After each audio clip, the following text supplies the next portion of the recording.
கர்த்தருடைய பரிசுத்த நாமத்துக்கு மகிமை உண்டாவதாக. இந்த கால வேளையிலும் வெதர் நமக்கு ஒத்துழைக்காவிட்டாலும் இன்னைக்கு அநேகருடைய பரிசுத்தவான்களுடைய சபை பாதிக்காதபடி கர்த்தர் வழி நடத்தி மழையை நிறுத்தி இன்னைக்கு எல்லா கர்த்தருடைய பிள்ளைகளும், அதாவது தமிழ்நாடு முழுவதும் சபையிலே பங்கெடுக்கும்படியான ஒரு சூழ்நிலை கர்த்தர் கொடுத்தார். அதுக்காக நம் கர்த்தரை ஸ்தோத்திரிக்க வேண்டும். சகல பரிசுத்தவான்களுடைய ஆராதனை மிக முக்கியம். அதனால அது எந்த டினாமினேஷனா இருக்கட்டும், எல்லாரும் கர்த்தருடைய பிள்ளைகள். அவருடைய ரத்தம் தெளிக்கப்பட்டவர்கள் யாராக இருந்தாலும் they are called children of Jesus. இயேசு கிறிஸ்துவினுடைய பிள்ளைகள்.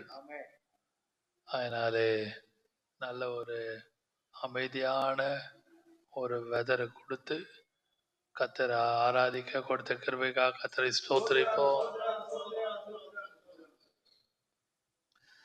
நீங்கள் மார்க்கு சுவிசேஷம் 1ஆம் அதிகாரத்திலிருந்து ஒரு சில வசனங்களை தியானிக்கலாம். மார்க்கு சுவிசேஷம் ஓப்பன்ஸ், அதாவது வானம் திறக்கப்படுதல். இங்கிலீஷ்ல பாத்தீங்கன்னா ஹெவன் ரெண்டிங், வானம் கிழிக்கப்படுதல் இருக்கும். அதான் ரியல் மீனிங். வானம் ஓப்பன்ஸ், ஹெவன் ஓப்பன்ஸ். அது மட்டுமல்லாமல் இன்னும் மார்க்கு சுவிசேஷம் 1ஆம் அதிகாரம் 10ஆம் வசனத்தை வாசிக்கலாம். மார்க்கு 1:10 முடியுமானால் வாசிங்கள், இல்லாட்ட நான் வாசிக்கிறேன். அவர் ஜலத்திலிருந்து கரையேறின உடனே வானம் திறக்கப்பட்டதையும் ஆவியானவர் புறாவை போல் தம்மேல் இறங்குகிறதையும் கண்டார். கவனிங்கள், ரெண்டிங் ஹெவன், அதாவது வானம் அப்படியே கிழிக்கப்படுதல். அதுபோல மார்க் காஸ்பல்ஸ் அந்த முழு அதிகாரம், அந்த முழு புஸ்தகத்தை God opens heaven and Mark end with இன்னொன்று பார்த்தீங்கன்னா the rent, the veil, it was rent. அதாவது அந்த திரைச்சீலை மேலிருந்து கீழேயும் அப்படியே கிழிக்கப்படுது. நன்றாக நீங்கள் விளங்கி யோசித்து பார்த்தீங்கன்னா நல்லா தெரியும். அந்த வார்த்தையை நான் முக்கியப்படுத்துகிறேன். மார்க் 15ஆம் அதிகாரம் 38ஆம் வசனத்திலிருந்து பார்ப்போமானால் ரொம்ப ஆழமான வார்த்தை அது. மார்க் 15:38. அப்பொழுது தேவாலயத்தின் திரைச்சீலை மேல் தொடங்கி கீழ் வரைக்கும் இரண்டாக கிழிந்தது. அதாவது ஆரம்பத்துல மார்க்கு சுவிசேஷம் ஆரம்பத்துல ஹெவன் ஓப்பன்ஸ், அதாவது திறக்கப்பட்டது. இங்க மார்க் சுவிசேஷத்துல பாத்தீங்கன்னா காட் க்ளோசஸ், முடிக்கிறாரு. எப்படி முடிக்கிறாருன்னா திரைச்சீலை கிழித்து முடிக்கிறார். அந்த மார்க்கு சுவிசேஷத்தை ரொம்ப ஆழமான வார்த்தைகள் எல்லாமே இம்மீடியட்லி இம்மீடியட்லி இம்மீடியட்லி, உடனே உடனே உடனே உடனே என்ற வார்த்தை பல முறை வரும். மத்தேயு, லூக்கா, யோவான்லாம் அப்படி பார்க்க முடியாது. ஏனென்றால் ரோம அரசாங்கம், ரோம ஜனங்கள், தேவர் பிஸி, டூ மச் பிஸி. அதனாலே உடனே உடனே எழுந்து இயேசு அக்கறைக்கு போன உடனே, உடனே என்ற வார்த்தை, இம்மீடியட்லி என்ற வார்த்தை பல முறை வருகிறதை நாம் பார்க்கலாம். ஆனால் 3ஆம் அதிகாரம், these are all introduction. 3ஆம் அதிகாரம் 7ஆம் வசனத்திலிருந்து 11ஆம் வசனம் 19ஆம் வசனம், மார்க்கு சுவிசேஷம் 3ஆம் அதிகாரம் 7ஆம் வசனத்திலிருந்து வாசிக்க வேண்டாம். ஏறக்குறைய 19ஆம் வசனம் முடிய பார்த்தீங்கன்னா அங்கே பல விதமான காரியங்கள் நடக்கிறதை நாம் பார்க்கிறோம். கன்சிக்யூட்டிவ், அதாவது தொடர்ச்சியாக ஒன்று மாற்றி ஒன்று தொடர்ச்சியாக நடக்கிற காரியத்தை நாம் பார்க்க முடியும். 8ஆம் வசனத்திலே, மார்க்கு 3ஆம் அதிகாரம் 8ஆம் வசனத்துல வாசிக்க வேண்டாம். அதுல ஒரு வார்த்தை எழுதியிருக்கிறது, கலிலேயாவிலும் யூதாவிலும் எருசலேமிலும் இதுமேவிலும் யோர்தான் அக்கறை திரளான ஜனங்கள், நல்ல கவனிங்கள், திரளான ஜனங்கள் வசனம் சொல்ல அவருக்கு பின் சென்றார்கள். ஒவ்வொரு மாநிலம், in Galilee, in Judea, in Jerusalem, இதுமேயாவிலும் and also in Jordan. இதெல்லாம் பார்த்தீங்கன்னா அங்கிருந்து திரளான ஜனங்கள், அப்படியே அக்கறையிலிருந்து திரளான ஜனங்கள் வந்து அவருக்கு பின் சென்றார்கள் என்று சொல்லும் பொழுது people recognized him. அது எதை காட்டுகிறது? people அங்கீகரித்தார்கள், ஜனங்கள் people recognized him. ரொம்ப ஆழமான வார்த்தை. 8ஆம் வசனம். 11ஆம் வசனத்துல பாத்தீங்கன்னா, ஜனங்கள் திரளா இருந்தபடினால் அவர்கள் தம்மை நெருங்காது. 11ஆம் வசனம், அசுத்த ஆவிகளும் அவரை கண்டபோது அவர் முன்பாக விழுந்து நீர் தேவனுடைய குமாரன் என்று சத்தமிட்டன. Spirits recognized his deity. Spirits, ஆவிகள், பொல்லாத ஆவிகள், பலவிதமான ஆவிகள் அங்கே காணப்படுகிறது. அதான் அசுத்த ஆவிகளும் அவரை கண்ட பொழுது நீர் தேவனுடைய குமாரன் என்று சத்தமிட்டன. Spirit recognize. முதலாவது people recognized, இரண்டாவது ஆவிகள், spirits recognized is deity. என்ன சொல்லுது? நீர் தேவனுடைய குமாரன் என்று சத்தமிட்டன. அப்படியானால் ஆவிகளுக்கு, அது எரிச்சலின் ஆவியோ, பொல்லாத ஆவியோ, புறங்கூறு திரிகிற ஆவியோ, எப்படி வேணா எடுத்துங்க, பிசாசோ, பில்லிசூனியமோ, இல்ல டிஃபரண்ட் கைண்ட்ஸ் ஆஃப் ஸ்பிரிட்ஸ், ஆவிகள். இயேசு ஒரு இடத்துல சொல்றாரு, what manner of spirit are, நீங்கள் என்ன ஆவி உடையவர்கள் என்று கடிந்து கொள்ளுகிறார். அதுபோல அப்படிப்பட்ட ஆவிகளும் என்ன அறிக்கை எழுது? நீ தேவனுடைய குமாரன் என்று. இன்னொரு வசனம், அதே 13ஆம் வசனத்திலிருந்து 15ஆம் வசனம் முடிய வாசித்தால், 13லிருந்து 15ஆம் வசனம் முடிய வாசித்து பார்த்தால், டிசைபிள்ஸ் ரெகக்னைஸ்ட் ஹிம். ஏன் அப்படி சொல்றேன்னா, 14ஆம் வசனம் 13, 14 தமக்கு சித்தமானவர்களை தம்மிடத்தில் அழைத்தார். 14ஆம் வசனம் 12 பேரையும் தெரிந்து கொண்டு அவர்கள் தம்மோடு இருக்கும், தம்மோடு இருக்கும்படியாக இருக்கவும் பிரசங்கம் பண்ணும்படியாகவும் தாம் அவர்களை அனுப்பவும் என்று சொல்லும் பொழுது disciples recognized, சீஷர்களும் அதை நன்றாக அறிந்தார்கள், ஏற்றுக்கொண்டார், ரெக்கக்னைஸ், அதை அங்கீகரித்தார்கள். இன்னொரு வார்த்தையை பார்ப்போமானால் வாசிக்கலாம் அதே அதிகாரத்தில்.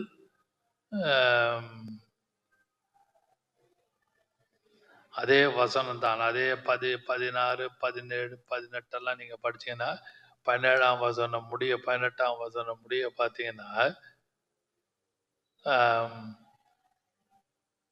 14, 15 2 வசனத்தை நாம் வாசிப்போமானால், அப்பொழுது அவர் 12 பேரை தெரிந்து கொண்டு அவர்கள் தம்மோடு கூட இருக்கவும் பிரசங்கம் பண்ணும்படியாக தாம் அவர்களை அனுப்பவும் வியாதிகளை குணமாக்கி பிசாசுகளை துரத்தும்படி அவர்கள் அதிகாரம் உடையவர்களாய் இருக்கவும் அவர்களை ஏற்படுத்தினார். அவர்களை ஏற்படுத்தினா ஒவ்வொருத்தருடைய பொட்டன்ஷியல், அவங்க கிட்ட என்னென்ன உள்ள செயல்திறன் அடங்கி இருக்கிறது, ஒவ்வொருத்தருடைய potential.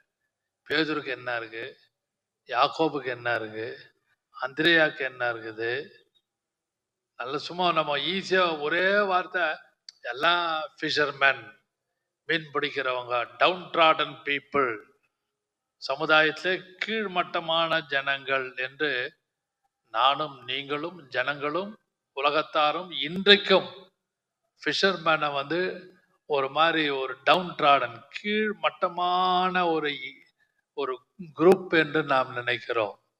No no no, not at all. சாப்பிட்றதுக்கு நல்லா இருக்கும், மீன் சாப்பிட்றவங்களுக்கு தெரியும், என்ன விதவிதமான மீன் சாப்பிட்றவங்களுக்கு தெரியும், அடியானுக்கு தெரியாது அது குறித்து. ஆனால் இயேசு அவர்கிட்ட இருந்த செயல் திறன், அவங்ககிட்ட இருக்கிற ஒரு பொட்டன்ஷியல் செயல்திறன் என்ன, உள்ளடங்கின ஒரு செயல். பேதுருகிட்ட இது இருக்குது, அந்திரேயாட்ட இது இருக்குது. எப்படின்னா உதாரணத்துக்கு நான் சொல்றேன், இசாரால் என்டர் அந்த 5000 பேருக்கு அப்பமும் அந்த அவங்களுக்கு வேண்டிய அப்பமும் சாப்பாடு கொடுக்கறது போகும்பொழுது Andrew went into the crowd. Andreya தான் உள்ளலாம் போய் சுத்தி பார்த்தான், கூட சும்மா அப்படியே இருந்தாங்க. ஆனா ரொம்ப இன்வெஸ்டிகேஷன் பண்ணி கண்டுபிடிச்சது, இங்கே ஒரு சிறு பையன் இருக்கிறான், அவனிடத்துல 5 அப்பமும் 2 மீன். அப்ப அவனுடைய பொட்டன்ஷியல் என்ன, 5000 பேருக்கு மத்தியில he found out certain things. அந்த செயல்திறனை வச்சுதான் கர்த்தர் சீஷர்களை வழி நடத்தினார். அதனால தம்மோடு இருக்கவும் பிரசங்கம் பண்ணவும் அனுப்ப வேண்டும் என்று கண்டுபிடிச்சார். அது போல இன்றைக்கும் கர்த்தர் உங்ககிட்ட என்ன பொட்டன்ஷியல் இருக்குது, what is your potential in family, in personal life, in ministry, என்ன செயல்திறன் இருக்குதுன்னு வச்சுதான் கர்த்தர் நம்ம வழி நடத்துறார். அது நன்றாக விளங்கிக் கொள்ளுங்கள். இதை இந்த 3ஆம் அதிகாரம் 8ஆம் வசனத்திலிருந்து 18ஆம் வசனம் வரைக்கும் நீங்க படிச்சு பார்த்தீங்கன்னா இவ்வளவும் அடங்கி இருக்கிறது. People recognized, spirits recognized, disciple recognized, Jesus knows their potential. இந்த 4 அதுல இருக்குங்க இந்த சப்ஜெக்ட்ல. நான் இந்த மார்க்கு சுவிசேஷத்தை அங்கும் இங்கும் அலசி ஆராய்ந்து படித்து தியானித்து கொண்டிருந்தேன். இதுல 1ஆம் அதிகாரத்துல பாத்தீங்கன்னா ஃபர்ஸ்ட் சாப்டர், அதுல there are 2 people, John the Baptist and Jesus. 2ஆம் வசனத்தை வாசிக்கலாம். இதோ நான் என் தூதனை உமக்கு முன்பாக அனுப்புகிறேன். John came into the world. அனுப்புகிறேன். John came. John the Baptist came. அவன் உமக்கு முன்னே போய் உமக்கு வழியை ஆயத்தம் பண்ணுவான் என்றும். முன்னே போய் அவன் எல்லாம் ஆயத்தம் பண்ண. 9ஆம் வசனம். அந்த நாட்களிலே இயேசு கலிலேயாவிலுள்ள நாசரேத்தூரிலிருந்து வந்து. நாசரேத்தூரில் வந்து, இங்கிலீஷ் பைபிள்ல ஜீசஸ் கேம். இந்த இடத்துல பாத்தீங்கன்னா ஜான் கேம், யோவான் வந்தான். இதெல்லாம் நல்லா யோசித்து பாருங்கள். இன்றைக்கு இதை பார்த்து கேட்டுக்கொண்டிருக்கிற யாரானாலும், நாம் இதோ நான் என் தூதனை உனக்கு முன்பாக அனுப்புவேன், உமக்கு முன்பாக அனுப்புகிறேன், வழியை ஆயத்தம் பண்ணுவான். கர்த்தருக்கு வழி ஆயத்தம் படுத்துங்கள், அவருக்கு பாதைகளை செவ்வாய்ப்படுத்துங்கள், வனாந்திரம். அப்படியானால் prepare certain things.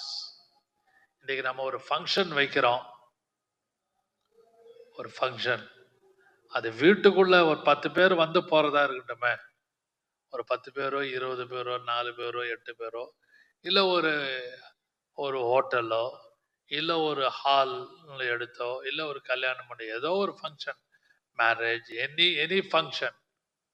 அப்போ தேர் இஸ் அ ப்ரிப்பரேஷன், ஒரு ஆயத்தம் இருக்குது. சும்மா ட்ரெஸ் பண்ணிக்கிட்டு மேக்கப் பண்ணிக்கிட்டு டை அடிச்சுக்கிட்டு அப்படி போற அந்த ஆயத்தத்தை நான் பேசலை. அவங்களுக்கு என்ன செய்யலாம், வர்ற க்ரௌடுக்கு என்ன கொடுக்கலாம், எப்படி அவங்கள இன்வைட் பண்ணலாம், எப்படி உட்கார வைக்கலாம், எப்படி அவங்களுக்கு ஒரு என்டர்டைன்மெண்ட் உள்ள ஒரு சூழ்நிலை உருவாக்கலாம். சின்ன பசங்களா இருந்தா, பெரியவர்களா இருந்தா ஏதாவது ஒரு ஸ்பிரிச்சுவலா ஏதாவது செய்யலாமா, ஆவிக்குரிய ரீதியில் ஏதாவது ப்ரிப்பேர் பண்றோம். இதெல்லாம் நம்ம நீங்களும் நானும் ப்ரிப்பேர் பண்றோம். அன்பான கர்த்தருடைய பிள்ளைகளே, நன்றாக கவனியுங்கள்.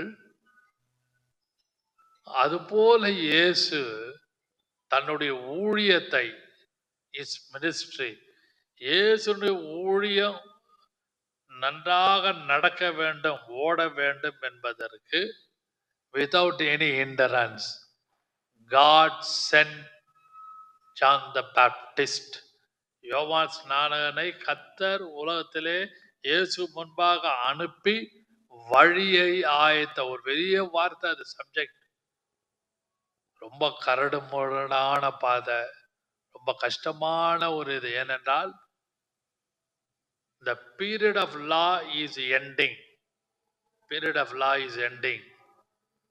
Period of law is ending. Period of grace is starting.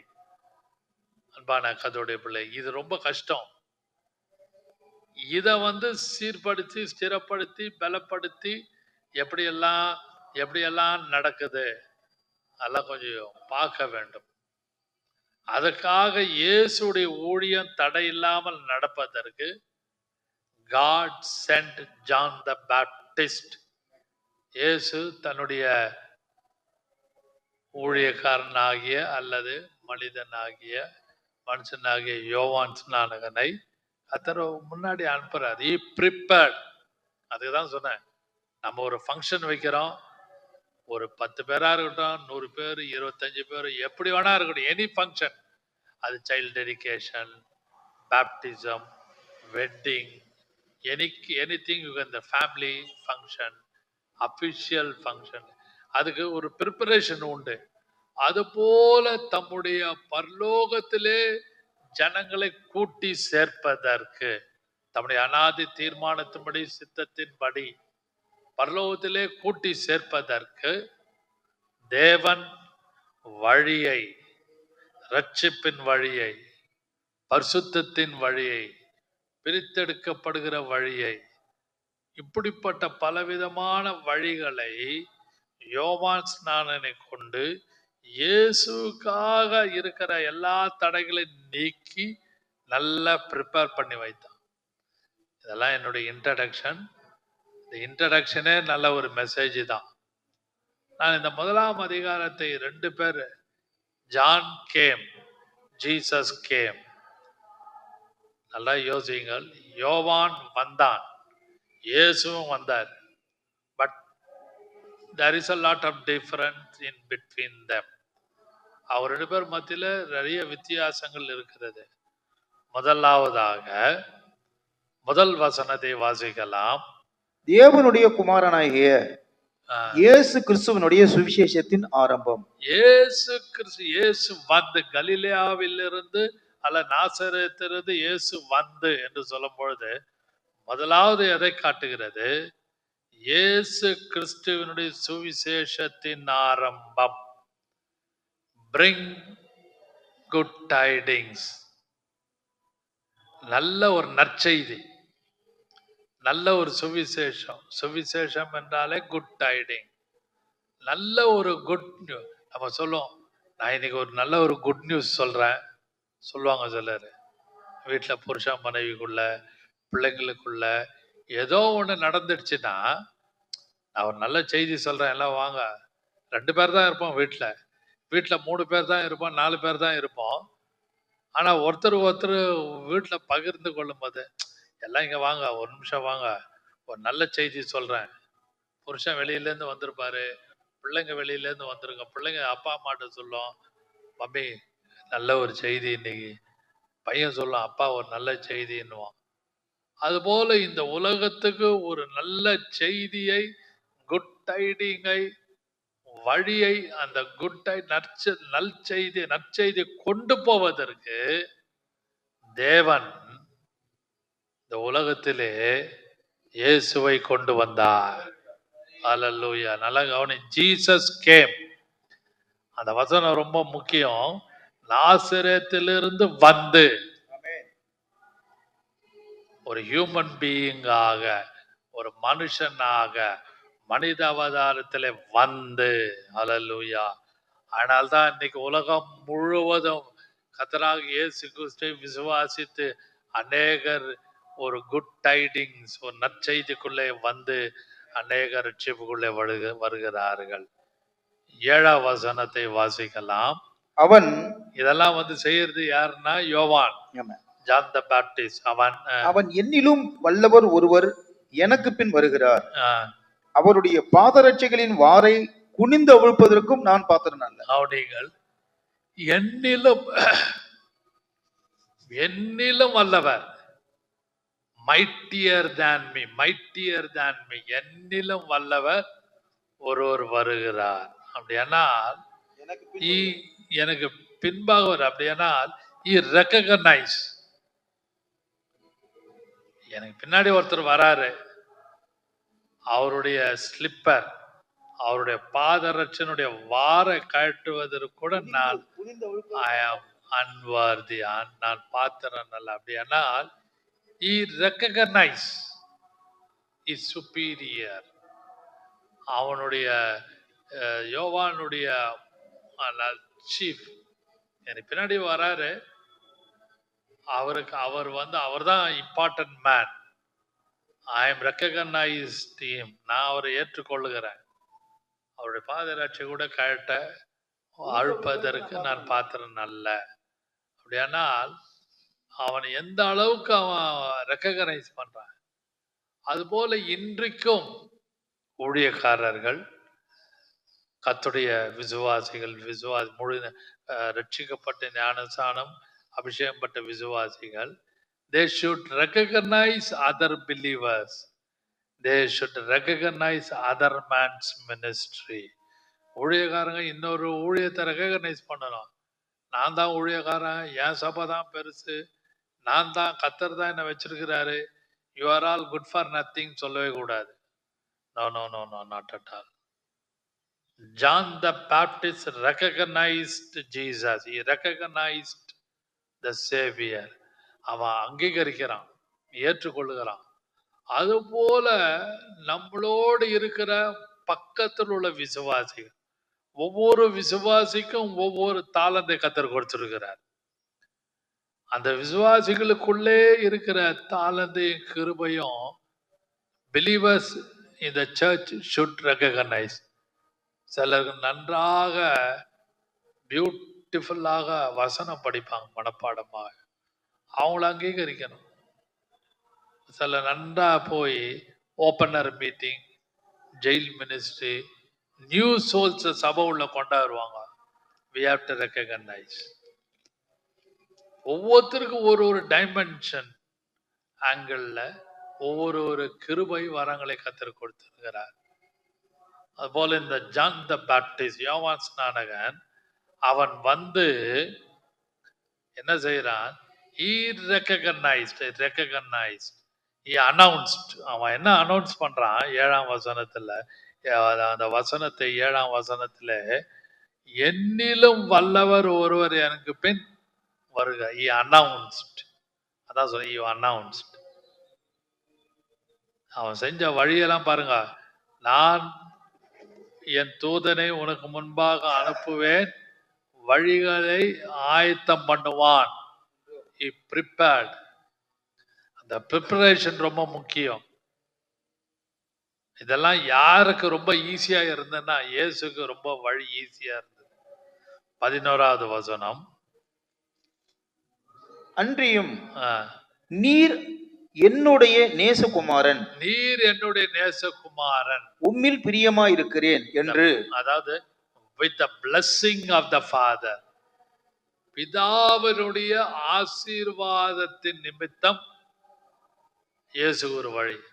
not only by the John the Baptist, பிதா குமாரன் பரிசுத்த ஆவியானவர் ஒன்றாக கிரியை செய்தாலும், அவர்கள் மனுஷனை தேர்ந்தெடுத்து யோவானை அவர்கள் முன்பாக அனுப்பினாலும், வானம் திறக்க, வசனத்தை வாசியுங்கள். அன்றியும் நீர் என்னுடைய நேசகுமாரன், நீர் என்னுடைய நேசகுமாரன், உம்மில் பிரியமாயிருக்கிறேன் என்று வானத்திலிருந்து ஒரு சத்தம் உண்டாயிற்று. அதாவது father told or father recognized, எப்படி வேணா எடுத்துக்கொள்ளுங்க.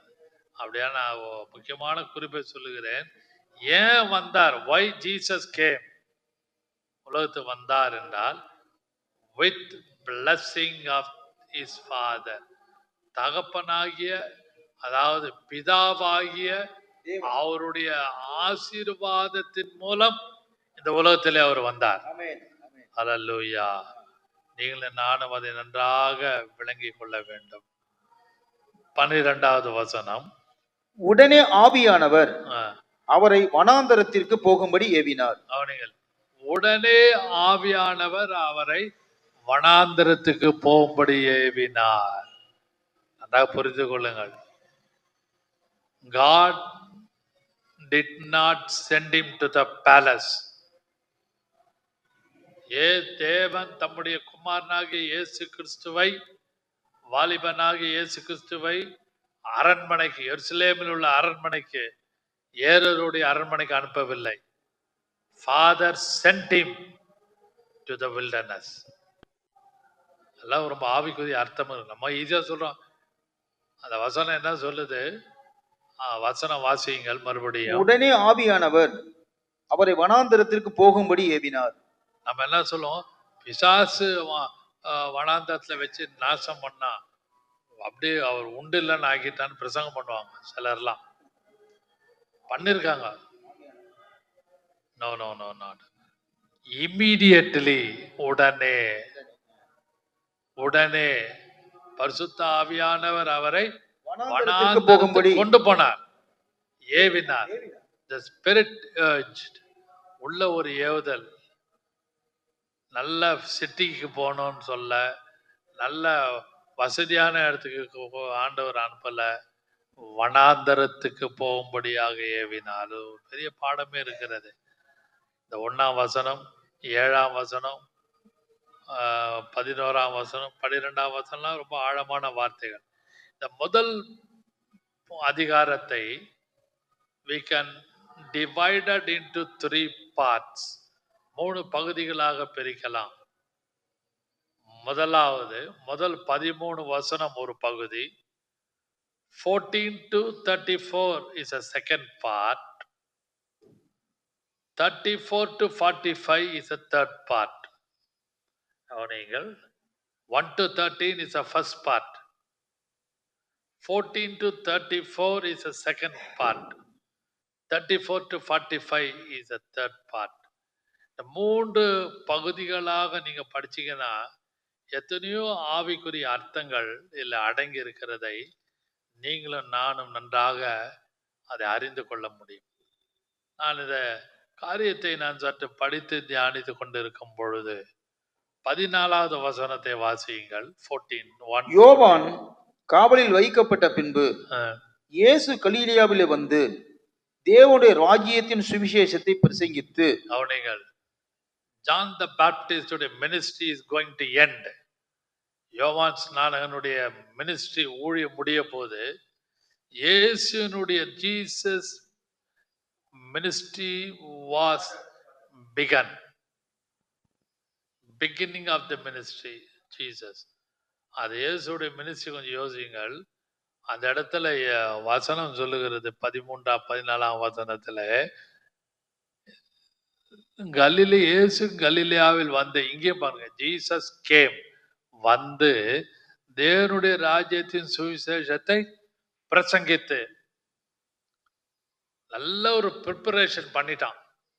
இந்த கரடு முரடான சூழ்நிலை, நியாயப்பிரமாண காலம் முடிந்து கிருபையின் காலம் ஆரம்பிக்கிற அந்த ரஃப் பீரியட் ஆஃப் ரஃப். ஏன்னா ஜனங்கள்லாம் வந்து நியாயப்பிரமாணத்தை கவ்வி பிடித்து கொண்டு இருந்த காலம், கிருபையை நினைக்காத ஒரு காலம், கிருபையை ஏற்றுக்கொள்ள முடியாத ஒரு காலம், கிருபையை சிந்திக்க முடியாத ஒரு காலம். அந்த காலகட்டத்தில் he introduced Jesus. அப்படியானால் he introduced the grace. அவன் கிருபையை அவன் அறிவித்தான், கிருபையை அவன் முன்னிறுத்தினான். அன்பான கர்த்தருடைய பிள்ளைகளே, நீங்களும் நானும் நன்றாக விளங்கி கொள்ள வேண்டும். இயேசுனுடைய ஊழியம் 14th verseல ஆரம்பிக்கிறது. அதே 14th பார்த்தீங்கன்னா he preached. அவர் பிரசங்கம் பண்றார். யோவான் recognized him, John recognized him, John the Baptist. இங்க பாத்தீங்கன்னா இயேசு உடைய ஊழியம் ஆரம்பிக்கப்படுகிறது. he preached, அவர் பிரசங்கம் பண்றார். 17ஆம் வசனத்துல பாத்தீங்கன்னா he called. அவர்கள் 17ஆம் வசனத்துல இயேசு அவர்களை நோக்கி என் பின்னே வாருங்கள், உங்களை மனுஷரை பிடிக்கிறவர்கள் ஆக்குவேன் என்றார். he called. அவருடைய பிரசங்கத்தினுடைய தொடர்ச்சியை பார்த்தீங்கன்னா he called, அவர்களை அழைத்தார். இன்றைக்கு உங்களையும் என்னையும் கர்த்தர் ரட்சிப்பின் பாதையிலே கர்த்தர் அழைத்திருக்கிறார். பரிசுத்தத்தின் பாதையிலே கர்த்தர் நம்ம அழைத்திருக்கிறார். பிரித்தெடுக்கப்பட்ட பாதையிலே கர்த்தர் நம்ம அழைத்திருக்கிறார். மகிமை மேல் மகிமை அடையும்படியான பாதையிலே கர்த்தர் நம்ம அழைத்திருக்கிறார். அல்லேலூயா. இதெல்லாம் கொஞ்சம் யோசியுங்கள். சும்மா ஈஸியா ஜீசஸ் கால் them, இயேசு அவளை அழைத்தாருன்னு சும்மா ஈஸியா புரிஞ்சு அப்படியே ஒரு சாதாரணமா படிக்க கூடாது. ரட்சிப்பின் பாதையிலே இருளில் இருக்கிற நம்மை வெளிச்சத்துக்கு கர்த்தர் அழைத்தார், பரிசுத்தத்துக்கு அழைத்தார், மகிமை மேல் மகிமை அடைம்படியா அழைத்தார், அவரை போல மாறுவதற்காக கர்த்தர் அழைத்திருக்கிறார். அல்லேலூயா. 21ஆம் வசனத்தை வாசிப்போமானால், பின்பு கப்பர்நகமுக்கு போனார்கள். உடனே அவர் ஓய்வு நாளிலே ஜெப ஆலயத்திலே பிரவேசித்து போதகம் பண்ணினார். He taught them. Jesus taught them.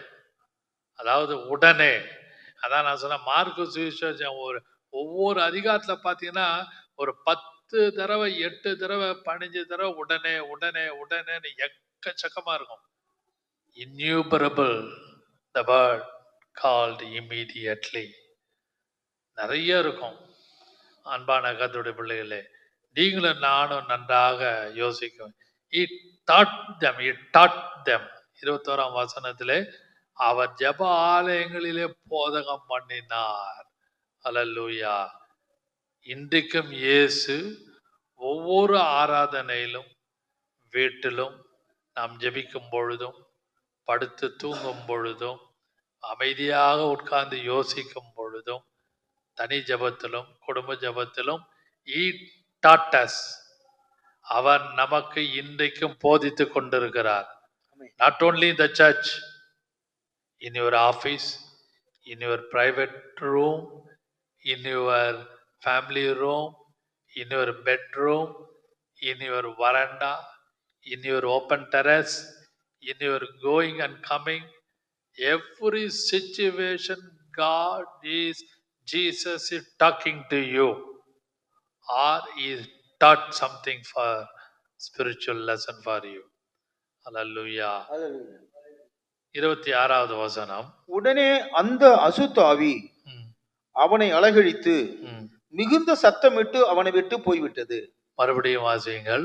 உடனே அந்த அசுத்தாவி அவளை அலைகழித்து அவனை அலைகழித்து விட்டு போய்விட்டது.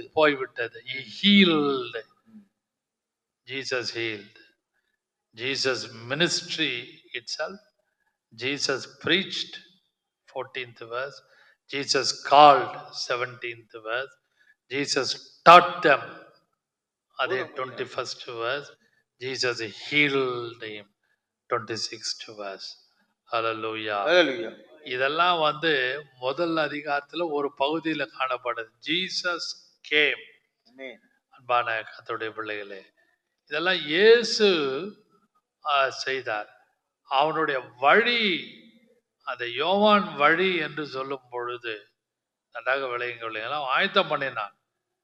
அந்த 5ஆம் வசனம், 3ஆம் வசனம், 2ஆம் வசனம், மறுபடியும் 8ஆம் வசனம் எல்லாம் பார்த்தீங்கன்னா ஜான் த பாப்டிஸ்டுடைய கிரியைகள் என்னென்ன செய்தான் இருக்கிறது.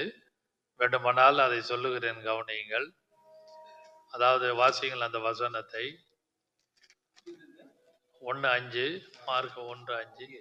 அப்பொழுது யூதேயா தேசத்தார் அனைவரும், கவனிங்கள், ஒவ்வொரு ஊர் ஜனங்களும், ஒவ்வொரு மாநிலத்தில் உள்ளவர்கள், ஸ்டேட்ல உள்ளவர்கள், சின்ன சின்ன இடங்களில் இருந்து they went out with him. அவங்ககிட்ட போய் எல்லாம் ஒரு பெரிய கூட்டம் போய் சேருது. 5ஆம் வசனத்துல. 4ஆம் வசனத்தை பார்த்தீங்கன்னா இன் வில்டர்னஸ், அவனும் வனாந்தரத்துல இருக்கிறான். வனாந்தரத்திலிருந்து he was crying. in wilderness he was crying. அப்படியே வனாந்தரத்தில் கூப்பிடுகிறவனுடைய சத்தமாக அவன் காணப்படுறான். அவனுடைய ஆகாரம் வேற, அவனுடைய நட வேற, அவனுடைய உடை வேற. எப்பவுமே கவனிங்கள், ரட்சிக்கப்பட்டு ஞானஸ்நானம் எடுத்து அபிஷேகம் பண்ணப்பட்டு உண்மையாக கர்த்தருக்காக இருக்கிறவர்களுடைய நட, அவளுடைய உடை, அவளுடைய பேச்சு, அவளுடைய இருப்பிடம் எல்லாமே வித்தியாசமா இருக்கும். Whoever following the Lord Jesus totally, I am putting the word very careful, totally, முழுமையாக உண்மையாக இயேசுவை பின்பற்றுகிற கிறிஸ்தவர்கள், அவருடைய நடை, அவருடைய உடை, அவருடைய பேச்சு, அவருடைய போக்குவரவு, அவருடைய உணவு, diet also is very different. நல்லா யோசனை, இது ஒரு ஆழமான வார்த்தை. அதுபோல தானியேலுடைய ஆகாரம் பாருங்க, வித்தியாசமா இருந்தது. யார் யார் உண்மையாகவே தேவனை ஆழமாக இயேசுவை பின்பற்றுகளுடைய உடெல்லாம் பார்த்தீங்கன்னா, ட்ரெஸ் எல்லாம் பார்த்தீங்கன்னா சிம்பிளா இருக்கும். அவருடைய ஆகாரம் சிம்பிளா இருக்கும், அவருடைய போக்குவரவு சிம்பிளா இருக்கும், அவங்களுடைய பேச்சு வேற மாதிரி பரிசுத்தத்தை நோக்கி இருக்கும். இதெல்லாம் யோசிங்க. சும்மா வனாந்தரத்துல இருந்தான், அவன் அந்த தோலோட ஒட்டக மயிறு, அந்த அந்த முடி நிறைந்த மயிறு நிறைந்த ஒட்டகத்துடைய ஆடை அணிந்திருந்தான். Different dress. உண்மையாவே பரிசுத்தத்துக்கும் அவரை போல மாற வேண்டும் என்கிற ஜனங்கள், கர்த்தருடைய பிள்ளைகளுடைய நடை, உடை, ட்ரெஸ், அவருடைய ஃபுட் எல்லாமே கொஞ்சம் வித்தியாசமா இருக்கும். சிம்பிளா இருக்கும். ஒரே வார்த்தையில முடிச்சிடறேன், சிம்பிளா இருக்கும். அது ஜான் த பாப்டிஸ்ட் கிட்ட, யோவான் ஸ்நானகிட்ட 3ஆம் வசனம், 2ஆம் வசனம், 8ஆம் வசனம், இதெல்லாம் 7ஆம் வசனம் பார்த்தீங்கன்னா ரொம்ப ஆழமான அவனுடைய கிரியைகள். இதெல்லாம் ஏன்? he prepared the way for Jesus. இயேசுக்காக வழியை ஆயத்தம் பண்ணினான். இன்னும் ஒரு குறிப்பை நான் இயேசுவை குறித்து சொல்லுகிறேன். ஏசாயா 42 அதிகாரம் முதல் 2 வசனத்தை வாசிக்கலாம். 42. நான் ஆதரிக்கிற என் தாசன், நான் ஆதரிக்கிற மை சர்வன்ட், என் தாசன், நான் தெரிந்து கொண்டவரும், பைபிள்ல மை சர்வன்ட் ஆதரிக்கிற என் தாசன், நான் தெரிந்து கொண்டவரும், chosen vessel, chosen servant, என் ஆத்துமாவுக்கு பிரியமானவரும் இவரே. என் ஆவியை அவர் மேல் அமர பண்ணினேன். அவர் புறஜாதிகளுக்கு நியாயத்தை வெளிப்படுத்துவார். அவர் கூக்குரல் எழவும் மாட்டார். தம்முடைய சத்தத்தை உயர்த்தவும் அதை வீதியில கேட்கவும் பண்ணவும் மாட்டார். அவர் நெறிந்த நாணலை முறியாமலும். கவனிங்கள், அதான் நான் முதல்ல சொன்ன வானம் திறக்கப்பட்டது, the blessings of his father சொன்னேன். நீங்க கவனிச்சீங்களா என்னன்னு தெரியல. the blessings of his father, அவருடைய ஆசீர்வாதம் என்ன? ஏசாயா 42 1-2 வாசித்தோம். அவருடைய பிதாவுடைய தகப்பனுடைய ஆசீர்வாதம் முழுவதும் குமாரனாகி இயேசு கிறிஸ்துவின் மேல் வந்து இறங்கிற்று. நன்றாக விளையும் கொள்ளுங்கள். இன்னைக்கு உலகத்தில் இருக்கிற தகப்பனோ பிள்ளைகளோ பார்த்தீங்கன்னா எல்லாமே ஃப்ளக்சுவேஷனா இருக்கும். அது என் வீடா இருக்கட்டும், உங்களுடைய வீடா இருக்கட்டும், உலகத்தாருடைய வீடா இருக்கட்டும், பரிசுத்தவான்கள் விசுவாசிகள் வீடோ ஊழியக்காரர்கள் வீடோ ஏற்றத்தாழ்வு காணப்பட்டு கொண்டுதான் இருக்கும். ஆனால் பிதா குமாரன் பரிசுத்த ஆவியானவருடைய the one mindness பார்த்தீங்கன்னா very excellent, very beautiful, excellent. உலகத்தில் இருக்கிற தாய் தகப்பன் பிள்ளைகள் இருக்கிற ஏற்றத்தாழ்வு ஏராளம். I am talking about my own family. ஆனால் அண்ட சராசரங்களை படைத்த பிதா குமாரன் பரிசுத்த ஆவியானுடைய இதை பார்த்தீங்கன்னா வித்தியாசம். 2ஆம் வசனம் வாசியுங்கள். அவர் கூக்குரல் எழவும் மாட்டார். முதல் வசனம், முதல் 2. இதோ நான் ஆதரிக்கிற என் தாசன், ஆதரிக்கிற மை சர்வன்ட், நான் தெரிந்து கொண்டவரும், chosen, என் ஆத்துமாவுக்கு பிரியமானவரும் இவரே. என் ஆவியை அவர் மேல் அமர பண்ணினேன். அவர் புறஜாதிகளுக்கு நியாயத்தை வெளிப்படுத்துவார். அவர் கூக்குரல் எழவும் மாட்டார். தம்முடைய சத்தத்தை உயர்த்தவும் அதை வீதியிலே கேட்கவும் பண்ணவும் மாட்டார். 1-2 முடிஞ்சிச்சு. ஏன் இதை சொல்றேன்னா, அவர் ஞானஸ்நானம் எடுக்கும் போது உள்ள டெஃபினிஷன், அவர் இவர் மேல் பிரியமா இருக்கிறேன் என்று சொல்லி ஒரு வார்த்தை தான் அதுல இருக்குது. நீங்க ஏசாயா 42 முதல் 2-3 வசனங்கள்லாம் படிச்சீங்கன்னா the definition of the father, அப்பாவுடைய ஆசீர்வாதமான வார்த்தைகள், அந்த தகப்பன் பிதாவுடைய வார்த்தைகள் குமாரனுக்கு எப்படி எல்லாம் ஃபிட் ஆகுதுன்னு பாருங்க. how it is fit to his son. இன்னைக்கு தாய் தகப்பன் பிள்ளைகளுக்கு அந்த அளவுக்கு யாரும் ஒரு ஈக்குவலா பண்ண மாட்டாங்க, பண்றது இல்லை. அது உலகத்திலே நீங்களும் நானும் கண்கூடாக பார்க்கிறோம். அது விசுவாசி குடும்பமா இருக்கட்டும், ஊழியக்காரனுடைய குடும்பம், there is a fluctuation always in the family. நீங்க நம்பினாலும் சரி, நம்பாவிட்டாலும் சரி, ஏற்றுக்கொண்டாலும் சரி, ஏற்றுக்கொள்ளாவிட்டாலும் சரி, எப்பவுமே யோசித்து பாருங்கள், எப்பவுமே யோசித்து பாருங்கள். கர்த்தர் தான் நமக்கு எல்லாமே இதை பார்க்க வேண்டும். ஏனென்றால் அந்த பிதா செய்கிற அந்த ஊழியத்தை தேவன் தகப்பன் கணம் பண்ணுகிறதை நான் முக்கியப்படுத்துகிறேன். இன்னொரு வார்த்தையை வாசிக்கலாம். 10ஆம் வசனம். யாரு இல்ல மத்தேயு மார்க் 1:10. அவர் ஜலத்திலிருந்து கரையேறின உடனே வானம் திறக்கப்பட்டது போதும். அதாவது பிதா குமாரனுக்காக எப்பவுமே பிதா எல்லாவற்றையும் திறந்து வைத்திருக்கிறார். நல்லா கவனிங்கள், ஆழமான வார்த்தை இந்த இடத்துல. He saw heaven open. Open, வானம் திறக்கப்பட்டதுன்னா பிதா தம்முடைய குமாரனுக்காக எல்லாவற்றையும் ஓப்பன் திறந்து வச்சிருக்காரு. மகனே, இதெல்லாம் நீ எடுத்துக்கோ, இதெல்லாம் உனக்கு தான், இதெல்லாம் நான் உனக்காக வைத்திருக்கிறேன் என்று சொல்லாமல் ஓப்பன், வானம் திறக்கப்பட்டதையும் ஆவியான ஒரு புறாவை போல தம்மேல் இறங்குகிறதையும் கண்டார். ஓப்பன்ஸ். நீங்களும் நானும் தகப்பன், உலக பிரகாரமாகிய தாய் தகப்பன், I am sorry to say, நான் அது ஒரு பிராக்டிக்கலா பேசுறேன், அது நானா இருக்கட்டும் நீங்களா இருக்கட்டும், we lock everything. இதெல்லாம் என் காலத்துக்கு அப்புறம் உனக்கு தான் சொல்லி பத்திரமா போட்டி ஒரு இடத்துல வச்சிருவோம். நல்லா யோசி. அது பத்திரமா இருக்கட்டும், கோல்டா இருக்கட்டும், அது பணமா இருக்கட்டும், anything else, we locked everything, we won't open.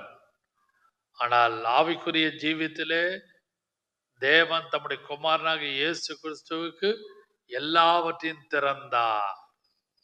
நீங்களும் நானும் திறக்கிறோமா? I am also. இது எனக்கு ஒரு பாடம், எனக்கும் ஒரு ஆவிக்குரிய, எனக்கும் ஒரு உலகப்பரமான பாடம் இருக்குது, ஆவிக்குரிய பாடமா இருக்குது. நாம் திறந்து வைக்கிறோமா பிள்ளைகளுக்காக? No no no, never, not at all. Any servants of God, any believers in Christ, ஐயோ பத்திரம், நம்ம வயசாவது எல்லாம் பிள்ளைக்கு பையனுக்கு பொண்ணுக்கு எல்லாம் 2 பசங்களுக்கு 3 பசங்களுக்கு சொல்லியே விட்டுட்டு போயிடுவோம். நீங்க நல்லா யோசியுங்கள். Very practical. பிதா வானத்தை திறந்தார். யாரு பார்த்தா? குமாரன் பார்க்கிறார். இல்ல, எல்லாம் ஸ்பிரிச்சுவலும் இருக்குது, உலக காரியமும் நம்ம அதை ஒப்பிட்டு யோசிக்க வேண்டும். அதனாலே இந்த காலை வேளையில பார்த்து கேட்டு கொண்டிருக்கிற யாரானாலும், கர்த்தாவே, என் வீட்டில் எல்லாவற்றையும் நான் பத்திரமாக பூட்டி வைக்காதபடி, எது எந்தெந்த காலத்திலே பிரசன்ட் டென்ஸ்ல உபயோகப்படுத்த வேண்டுமோ உபயோகப்படுத்தக்கூடிய கிருபையை தகப்பனாகிய எனக்கும் தாயாகிய எனக்கும், பிதாவே நீ குமாரனாகிய இயேசு கிறிஸ்துவுக்கு எல்லாவற்றையும் திறந்து காண்பித்தது போல நானும் ஜீவிக்க எனக்கும் கிருபை செய்வீராக என்று ஒவ்வொரு நாளும் நாம் ஜெபிப்போமானால், நீங்களும் நாளும் பாக்கியவான் என்ற ஒரு தகப்பன் பெயரையும் பாக்கியவதி என்ற தாயாகிய பெயரையும் நீங்களும் நான் கத்தெடுத்திலிருந்து பெற்றுக்கொள்ள முடியும். வாசிக்கலாம், வாசிங்கள். மார்க் 1:10. அது அதேதான். அவர் ஜலத்தில் இருந்து கரையேறின உடனே பரிசுத்த ஆவியானவர் புறாவை போல இறங்கினதை, வானம் திறக்கப்பட்டதையும். அப்படியானால் அந்த புறா கபடற்ற ஒரு நிலைமை.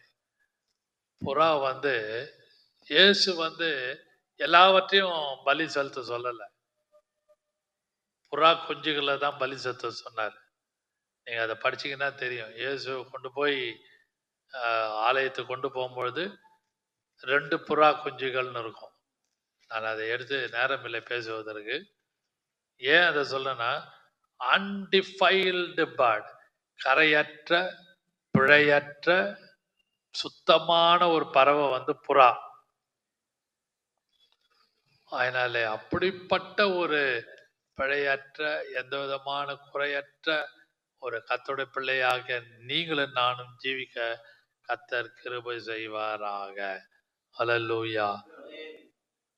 இன்னும் சொல்லுவேனானால் 11ஆம் வசனம் வாசிங்கள். மார்க் 1:11. இன் வில்டர்னஸ் 11ஆம் வசனத்துல நீர் என்னுடைய நேசகுமாரன். 12ஆம் வசனம் நான் சொல்றேன். உடனே ஆவியானவர் அவரை வனாந்தரத்திற்கு போகும்படி ஏவினார். அடுத்த வசனம் 13. அவர் வனாந்தரத்திலே 40 நாள் இருந்து சாத்தானால் சோதிக்கப்பட்டு அங்கே காட்டு மிருகங்களின் நடுவே சஞ்சரித்துக் கொண்டிருந்தார். காட்டு மிருகங்கள், வைல்ட் பீஸ்ட்ஸ்.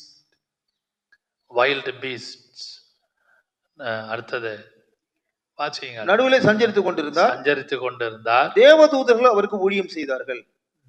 ஏஞ்சல்ஸ், அவனிங்கள் with angels with beast, with beast in wilderness. உலகத்துல இருக்கிற வரைக்கும் நீங்களும் நானும் மிருகங்கள் மத்தியில தான் ஜீவிக்கிறோம். ஒத்துக்கிறீங்களா? நல்லா யோசிங்க. ஆழமான வார்த்தை. வித் ஏஞ்சல்ஸ், தேவ தூதர்களும் நமக்கு உதவி செய்யறாங்க. இன்னைக்கு 2 சாட்சி கேட்டோம். பிரதர் ஆண்டனுடைய சாட்சியும் தம்பி ஜோஷாவுடைய சாட்சியும் கேட்டோம். ரெண்டும் அது 4 வீலர், இது 2 வீலர். ரெண்டுத்துக்கும் பெல்ட் அறுத்து போச்சு, ஃபேன் பெல்ட், அந்த மோட்டர் பெல்ட். ஆனாலும் கத்தர் அந்த இக்கட்டான பாதையில தேவ தூதர்களை கொண்டு பாதுகாத்தாரா இல்லையா? அது யோசிங்க. அது போல வனாந்தரமாகிய இந்த இடத்துல தேவ தூதர்கள் இயேசுக்கு ஊழியம் செய்தார்கள். இதெல்லாம் ரொம்ப ஆழமான வார்த்தை. ஆனால் இயேசு யாரோட இருந்தார்? பரிசுத்தவான்களோட அல்ல, நீதிமான்களோட அல்ல, கத்தருடைய பிள்ளைகளோட அல்ல, வித் பீஸ்ட், மிருகங்களோடு ஜீவித்தார்.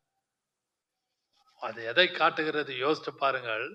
நம்ம ஈஸியா சொல்லணும், ஏப்பா நாய்க்காவது நன்றி இருக்குது, உனக்கு நன்றி இருக்குதான்னு சொல்றோமா இல்லையா? கோவத்துல எதுக்காவது ஒன்று டப்புன்னு சொல்லிடும்.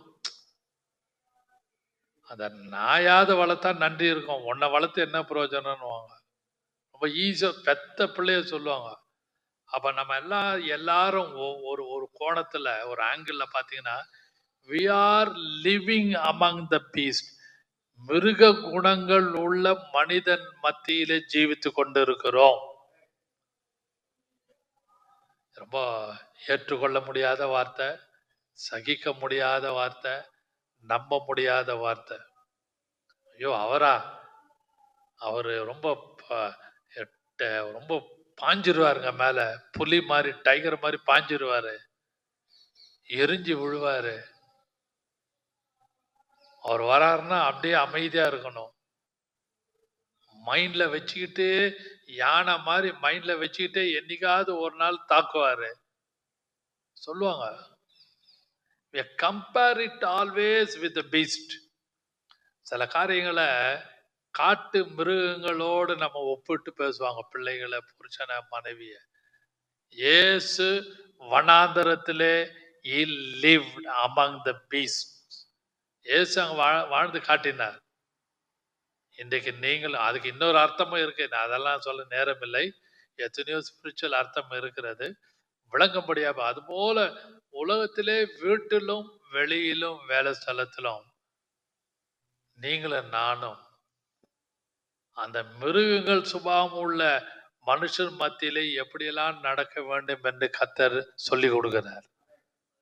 இயேசு போல மாறணும், இயேசு போல நடக்கணும், இயேசு போல பேசணும், இயேசுக்காக ஜீவிக்கணும், இயேசுக்காக ஊழியம் செய்யணும், இயேசுவே நம்பி இருக்கணும். அப்படியானால் மிருக குணமுள்ள மனிதர்கள் மத்தியில் இருந்து கர்த்தர் நம்மை பாதுகாப்பார். அதான் முக்கியமான பாயிண்ட். மிருக குணமுள்ள இருக்கிற மனிதன், அது maybe a family members, relation, neighbor, official people, over maybe in the ministry. கர்த்தர் நம்ம எல்லாரையும் ரத்தத்தாலும் மூடி காப்பாராக. நீங்களும் நானும் கவனி. Jesus game, John game. 2 பேரும் வந்தாங்க.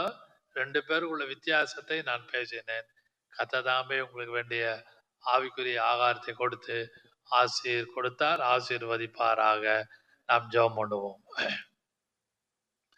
ஜீசஸ், ஹல்லேலூயா. லோர்ட், அன்பின் பிதாவே, இந்த வழியிலும் நாங்கள் எங்களை தாழ்த்தி உம்முடைய சமூகத்தில் வருகிறோம்.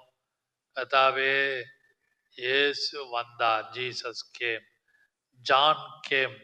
அவன் வந்து ப்ரிப்பேர் பண்ணது போல எல்லா காரியத்தை இயேசுக்கு முன்பாக வந்து தூதனை அனுப்பி ஆயத்தம் பண்ணது போல இன்றைக்கும் எங்களுக்காக சில காரியங்களை வீட்டிலும் வேலையிலும் வேலை ஸ்தலத்திலும் ஆயத்தம் பண்ணி நாங்கள் வரிக்காக ஆயத்தமா இருக்க கிருபை செய்வீராக. அதுக்காக எங்களுக்கு பரிசுத்த ஆவியானவர் கொடுத்திருக்கிறீர். பரிசுத்த ஆவியானுடைய சிந்தை வார்த்தையை கொடுத்திருக்க, அதன் மூலம் நாங்கள் ஆயத்தமா இருக்க எனக்கும் பார்த்து கொண்டிருக்கிற அனைவருக்கும் கிருபை செய்வீராக. இயேசுவின் நாமத்தில் பிதாவே. ஆமென். ஆமென்.